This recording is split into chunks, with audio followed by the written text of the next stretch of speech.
بسم اللہ الرحمن الرحیم. Review of religion. اس سال خدا تعالیٰ کے وجود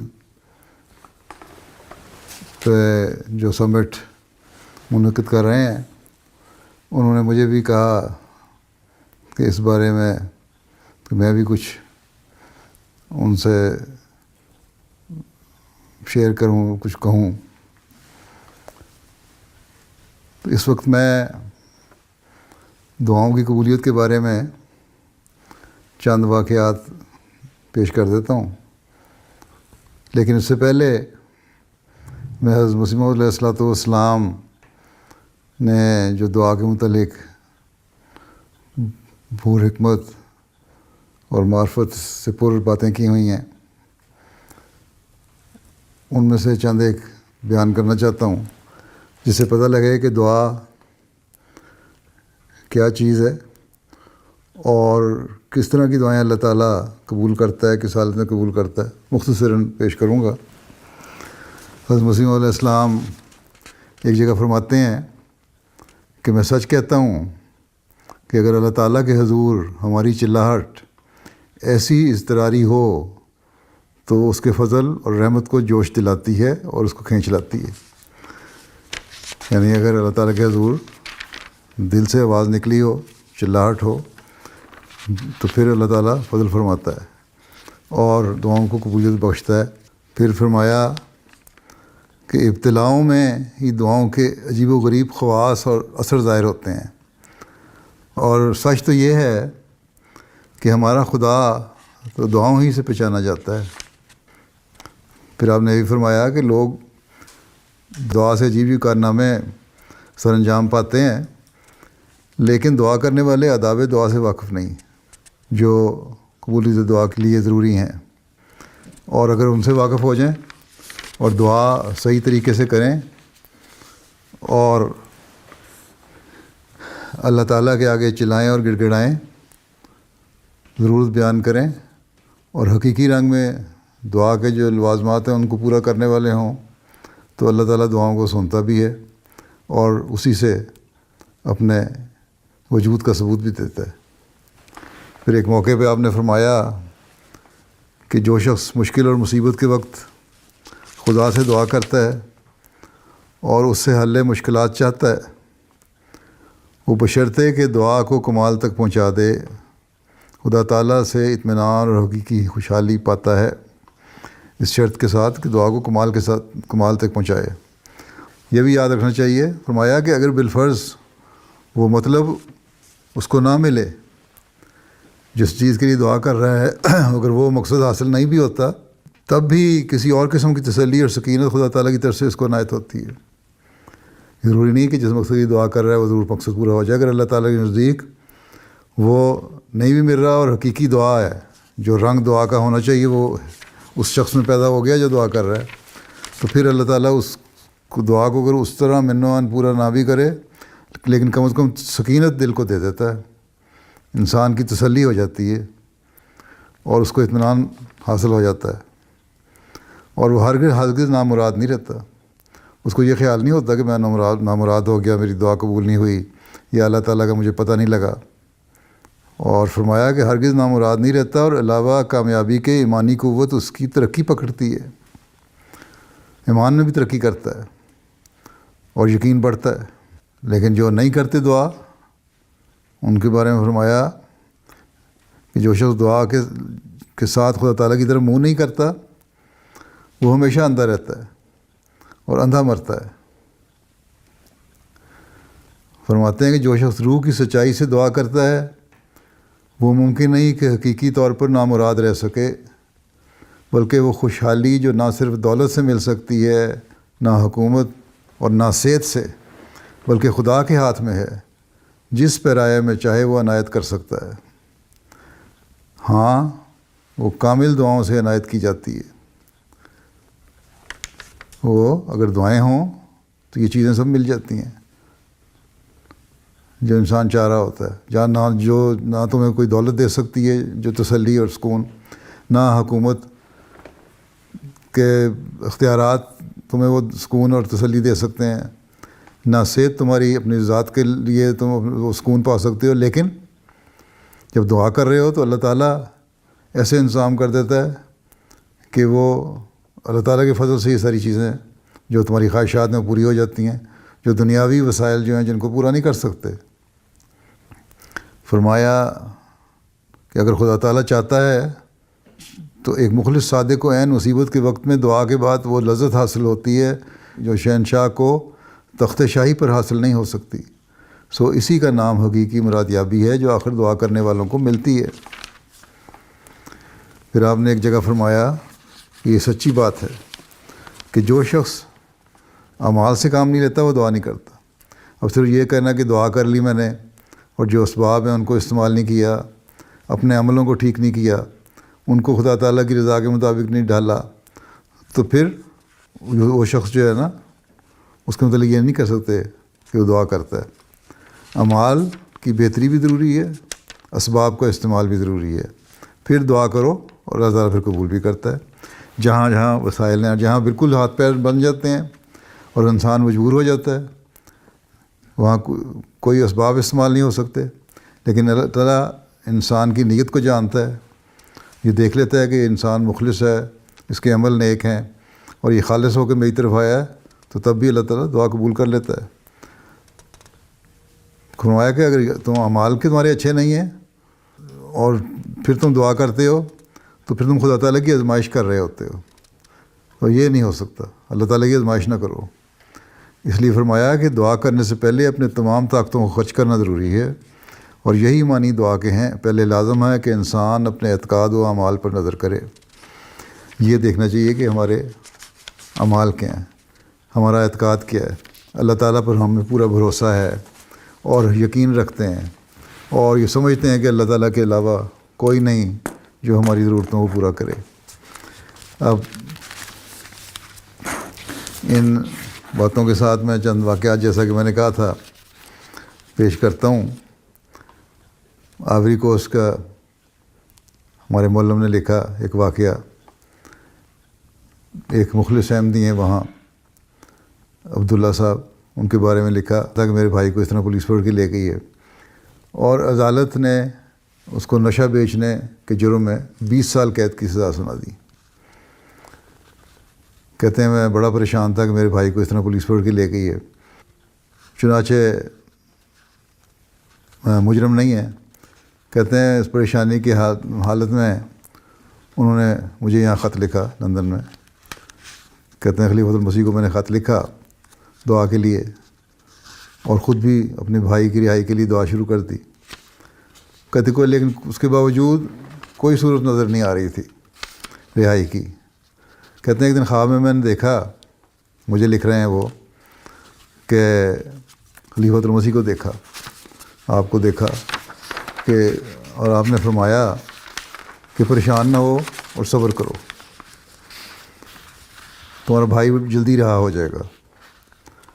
کہ صبح جب میں اٹھا تو مجھے بڑی تسلی تھی اور یقین تھا کہ انشاءاللہ تعالیٰ اللہ کو معجزہ دکھائے گا اور میرا بھائی رہا ہو کے آ جائے گا۔ لیکن بھائی نے کیا رہا ہونا تھا، الٹا کچھ دن کے بعد ان کی والدہ کی طبیعت خراب ہو گئی، ان کو شہر کے بڑے ہسپتال میں لے جانا پڑا اور وہاں انہوں نے داخل کر لیا۔ کہتے میں بڑا پریشان کہ پہلے ایک مصیبت تھی، اب دوسری مشکل بھی آ گئی، والدہ بیمار ہو گئی ہیں، بڑی کرب کی حالت تھی، بڑی بے بسی کی حالت تھی، بہت پریشان تھا کہ مسائل بڑھتے جا رہے ہیں۔ پھر میں نے دعا کی تو کہتے ہیں رات کو سویا تو پھر اس نے مجھے دیکھا خواب میں، اور میں نے انہوں نے کہا کہ اٹھو اور جا کے دروازہ کھولو۔ کہتے ہیں بیدار ہو گیا، ایک دم میں جاگا، آنکھ کھلی میری، دیکھا تو دروازے پہ کوئی نوک کر رہا تھا۔ کہ جا کے میں نے دروازہ کھولا تو کہتے ہیں وہاں میرا بڑا بھائی موجود تھا، اس نے کہا کہ پولیس نے مجھے آج رہا کر دی ہے، اور کہتے ہیں یہ تب اللہ تعالیٰ نے فضل سے دعاؤں کی برکت کا معجزہ ہے اور خلیفۃ ورک سے تعلق کا معجزہ ہے۔ اب بینین کا ایک واقعہ ہے، 3-4 ملکوں کا بیچ میں فاصلہ ہے، وسائل اور رابطے کوئی نہیں آپ اس کے اس طرح لوگوں کے وہاں اس طرح، اور کوئی نہیں ایک دوسرے کو جانتے ہیں. لیکن اللہ تعالیٰ دعاؤں کے نظارے ہر جگہ دکھاتا ہے. ایک نوابائے ہیں، وہ کہتے ہیں کہ گاؤں میں سیکنڈری اسکول کے امتحان کے لیے صرف 3 بچے کوالیفائی ہوئے اور وہ تینوں احمدی تھے. اور وہاں گاؤں میں ایسی کوئی پڑھائی بھی نہیں ہوتی کہ جسے کہا جائے کہ آگے امتحان جو بورڈ کا امتحان ہوگا اس میں اچھے نمبروں میں پاس بھی ہو جائیں گے کہ نہیں، بلکہ پاس بھی ہوں گے کہ نہیں. تو کہتے ہیں میں نے اب خط لکھا، مجھے خط لکھا انہوں نے، اور کہ دعا کریں کہ اس طرح ہے، گاؤں کی پڑھائی کا ایسا انتظام نہیں، اور ہم نوابائی بھی ہیں، اور صرف 3 بچے سلیکٹ ہوئے ہیں سارے گاؤں کے اسکول میں سے، باقی سب کو ریجیکٹ کر دیا گیا ہے. ہم اچھے پاس ہو جائیں. اچھے نمبروں میں کیا صرف پاس ہی ہو جائیں تو بڑی غنیمت ہے. تو اس پہ میں نے ان کو جواب دیا، بچوں کی کامیابی کے لیے دعا کا جواب دیا. تو کہتے ہیں جب یہ خط ہمیں ملا تو ہمیں یقین ہو گیا کہ اب ہمارے بچے اور میرے بچوں کو بھی یقین ہو گیا کہ ضرور اللہ تعالیٰ فضل کرے گا اور ہم تینوں بچے پاس ہو جائیں گے. چنانچہ جب رزلٹ آیا بورڈ کا تو نہ صرف پاس ہوئے ہوئے تھے بلکہ بڑے اچھے نمبروں میں پاس ہوئے ہوئے تھے. تو کہتے ہیں اس کے بعد سے ہمارا یقین اور ایمان اور بڑھ گیا اللہ تعالیٰ پہ. پھر اسی طرح ایک اور واقعہ گیمبیا کا ہے. یہاں بھی کہتے ہیں ایک دوست ہیں عمر صاحب، انہوں نے 2017 میں بیعت کی تھی فیملی کے ساتھ. ان کی بیوی کو یوٹرس کا کینسر تھا، رحم کا کینسر. 7 سال قبل بچے کی پیدائش ہوئی تھی، اس کے بعد کینسر ہو گیا. ڈاکٹروں نے کہہ دیا کہ کوئی علاج نہیں اس کا، تمہارے اولاد پیدا ہونا ممکن ہی نہیں ہے. بیوی ان کی بڑی پریشان رہتی تھی اس وجہ سے، ایک بیماری بھی ہے، اولاد بھی نہیں ہے، اور ہو سکتی پتہ نہیں زندگی موت کا سوال ہے، کتنی زندگی رہتی ہے کہ نہیں، چھوٹا بچہ ہے اس کو بھی خوشیاں دیکھیں گے کہ نہیں. بہرحال بیعت کرنے کے بعد کہتی ہیں کہ بیوی نے ایک لیفلیٹ لیا، اس پہ تصویر تھی میری. کہتی ہیں وہ تصویر دیکھ کے پتہ نہیں مجھے دل میں خیال پیدا ہوا، سکون پیدا ہوا. تو میں دعا بھی کرتی رہی اور اللہ تعالیٰ سے مزید تسکین کی دعا مانگتی رہی.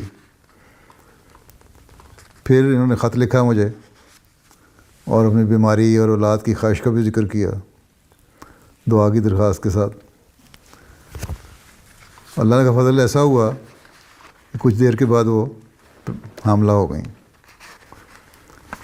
اور جب ڈاکٹروں اور نرسوں نے چیک کیا تو حیران تھے کہ وہ کہہ رہے تھے کہ ہم نے تو جواب دے دیا تھا اور یہ ممکن نہیں، میڈیکلی ممکن نہیں تھا کہ اب اس عورت کے بچہ پیدا ہو. پھر جب انہوں نے دوبارہ کینسر کا ٹیسٹ کیا پریگنینسی ٹیسٹ کے بعد تو وہاں دیکھا تو وہ بھی نیگیٹو آیا بالکل. اس پر ڈاکٹر بڑے حیران تھے. ڈاکٹر نے اس نوابائے سے پوچھا، خاتون سے، تم نے کون سی دوائی استعمال کی ہے کہ جس سے یہ کینسر بھی ختم ہو گیا اور تمہاری یہ مشکل اس طرح کی تکلیف دور ہوگی جس پر میڈیکلی تو ہمیں یقین تھا کہ نہیں ہو سکتی. کہنے لگی میں نے کوئی دوا نہیں استعمال کی، میں نے تو خلیفہ وقت کو دعا کے لیے لکھا تھا اور خود بھی دعا کر رہی تھی، اور یہ دعا کی برکتیں ہیں اور یہی میرا علاج ہے جس نے اللہ تعالیٰ نے اس کی وجہ سے فضل فرمایا ہے. ایک اور ہیں کبابیر کی خاتون، کہتی ہیں 6 دفعہ میرے حمل ضائع ہوا اور ڈاکٹروں نے میری حالت کو غیر معمولی قرار دے دیا. بچے کی کوئی امید نظر نہیں آ رہی تھی.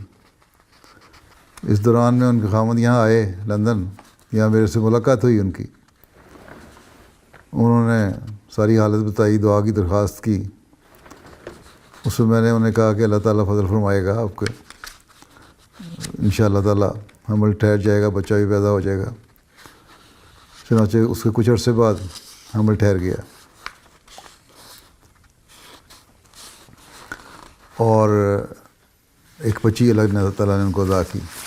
اور پھر یہیں اللہ تعالیٰ کے فضل ختم نہیں ہوئے، بلکہ بیٹی کے بعد اللہ تعالیٰ نے ایک بیٹے سے بھی نوازا ان کو.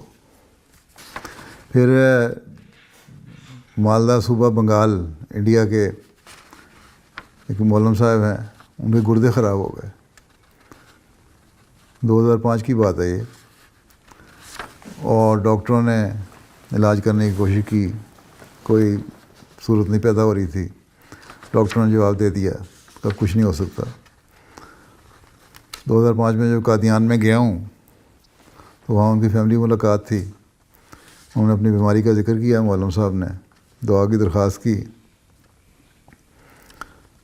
اور اس کے کچھ عرصے کے بعد وہ دوبارہ چیک اپ کرانے ہسپتال گئے تو ڈاکٹر حیران رہ گئے کہ گردے غیر معمولی طور پہ ٹھیک ہو گئے ہیں، اور اللہ کے فضل سے اس کے بعد وہ بالکل صحت یاب ہیں. تو یہ اللہ تعالیٰ کا فضل ہے دعا کے بارے میں کہ غیر ممکن ہو یہ ممکن بدل دیتی ہے. پھر فرانس کے رہنے والے ہیں ایک صاحب، کہتے ہیں میں جس علاقے میں رہتا ہوں وہاں کوئی احمدی نہیں تھا. 2016 میں انہوں نے بیعت کی تو کہتے ہیں بچپن میں 8 یا 9 سال کی عمر میں ایک کتاب پڑھی تھی جس کا نام مسیح دجال تھا. اس کتاب میں 3 گروہوں کا ذکر تھا، ایک فلاح پانے والے، دوسرے بزدل اور تیسرے شہداء. اس وقت میں نے خدا تعالیٰ سے دعا کی کہ اے اللہ مجھے فلاح پانے والے گروہ میں شامل کرنا. کچھ عرصے بعد یہ ہجرت کر کے کسی عرب ملک سے فرانس آ گئے. کہتے ہیں یہاں ٹی وی چینل نظر آیا ایک، اس کی وجہ سے جماعت سے متعارف ہوا، MTA کو دیکھا انہوں نے، اور پھر اس کو دیکھتے رہے اور جماعت کی صداقت پہ قائل ہو گئے، لیکن بیعت نہیں کی. تو کہتے ہیں کسی وجہ سے میرے ہاں اولاد نہیں تھی، تو MTA پہ حضرت مسیح علیہ السلام کی جو دعائیں آتی تھیں وہ میں نے سننا شروع کیں، اور ساتھ پڑھتا بھی تھا، دعا بھی کرتا تھا اپنے لیے. تو ان دعاؤں کی برکت سے خدا تعالیٰ نے کچھ ہی عرصے بعد مجھے اولاد سے نوازا. حالانکہ اس سے قبل ڈاکٹر کہہ چکے تھے کہ میرے ہاں کوئی اولاد نہیں ہو سکتی. تو یہ بھی کہتے ہیں میرے لیے تو حضرت مسیح علیہ السلام کی صداقت کا ایک نشان اللہ تعالیٰ نے مجھے دکھایا اس طرح دعا قبول کر کے. پھر یہ بھی کہتے ہیں کہ ایک خادم تھے، کام کے نام ملنے کی وجہ سے بڑے پریشان تھے، اور ایک دن بہت پریشانی کی حالت میں آئے اور بہت رونے لگ گئے. اور رونا اس بات پہ تھا کہ میں چندہ نہیں ادا کر سکتا. خیر وہ کہتے ہیں میں نے وہ لوگ نے ان کو کہا کہ آپ خلیفۃ المسیح کو باقاعدگی سے خط لکھا کریں، دعا کے لیے کہیں. تو کچھ عرصے کے بعد یہ آئے، اور کہاں تو یہ حالت تھی کہ چندہ نہیں ادا کر سکتے تھے، کہاں آتے ہی کہنے لگے کہ مجھے وصیت فارم دے، میں نے وصیت کرنی ہے. انہوں نے کہا تم وصیت کس طرح کرو گے، تمہاری تو آمد کوئی نہیں. انہوں نے کہا نہیں، اب اللہ کے نے دعاؤں کو قبول کیا ہے اور مجھے مستقل ایک نوکری 40,000 فرانکس شیشے کی مل گئی ہے، اور اس پر میں وصیت کروں گا. اور یہ دعاؤں کی قبولیت کرنے اللہ تعالیٰ نے فضل فرمایا کہ دعاؤں کو قبول کرتے ہوئے اللہ تعالیٰ نے فضل فرمایا، اس لیے ضروری ہے میرے لیے کہ وصیت کروں. اور بڑی باقاعدگی سے، بڑے اخلاص سے باقاعدہ چندہ دینے والے ہیں، ایمان اور یقین میں بڑھ رہے ہیں. اللہ تعالیٰ پر ان کو پہلے سے بڑھ کر ایمان ہو گیا. پھر ایک کانگو کنشاسا کے آدمی ہیں، وہاں کے مبلغ نے لکھا کہ ہم نے وہاں پروگرام کے تحت قیدیوں میں کھانا تقسیم کیا، قیدیوں کو اسلام کی تعلیمات کے بارے میں بتایا. کہتے ہیں ایک چند دن کے بعد اس پروگرام کے ایک دوست مشن ہاؤس میں آئے اور کہنے لگے میں بیعت کرنا چاہتا ہوں. جب ان سے پوچھا گیا کیوں بیعت کیوں کرنا چاہتے ہیں, کیا ہوا ہے, کہاں سے آئے ہیں آپ, کیا تعارف ہے, تو کہنے لگے کہ جس جیل میں آپ آئے تھے میں بھی اس جیل میں قید تھا, میں بے قصور تھا اور بے قصور جیل میں ڈالا گیا تھا. جرم میرے ایک ساتھی نے کیا تھا اور وہ دوڑ گیا اور مجھے انہوں نے پکڑ کے جیل میں ڈال دیا.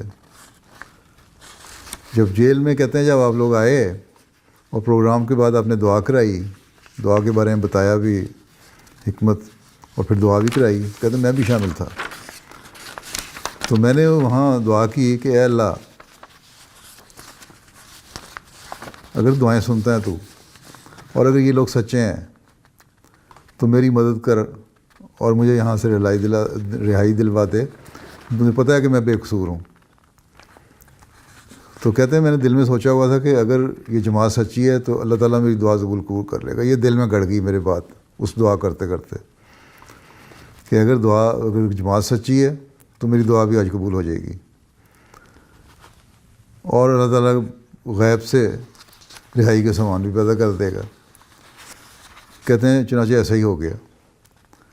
وہ میرا ساتھی جو جرم کر کے فرار ہو گیا تھا وہ اچانک خود بخود نہ صرف واپس آ گیا بلکہ جیل میں آ کے سب کے سامنے میری بے گناہی کا اعلان کر دیا اور خود کو گرفتاری کے لیے پیش کر دیا. انہوں نے کہا یہ گناہ گار نہیں, میں اصل مجرم ہوں.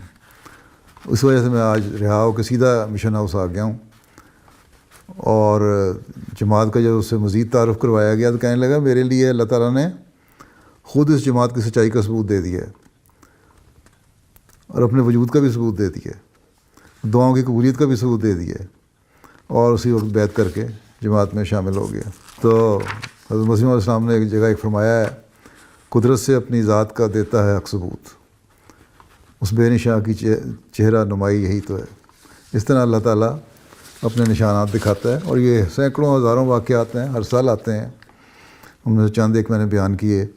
اللہ تعالیٰ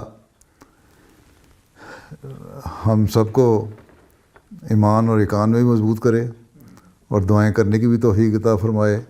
اللہ تعالیٰ ہماری دعاؤں کو قبول بھی فرمائے اور اللہ تعالیٰ یہ سمٹ جس نیت سے منعقد کیا جا رہا ہے اس کو اللہ تعالیٰ ببرکت فرمائے اور لوگوں کے لیے ازدیاد ایمان کا باعث بنے. السلام علیکم ورحمۃ اللہ وبرکاتہ.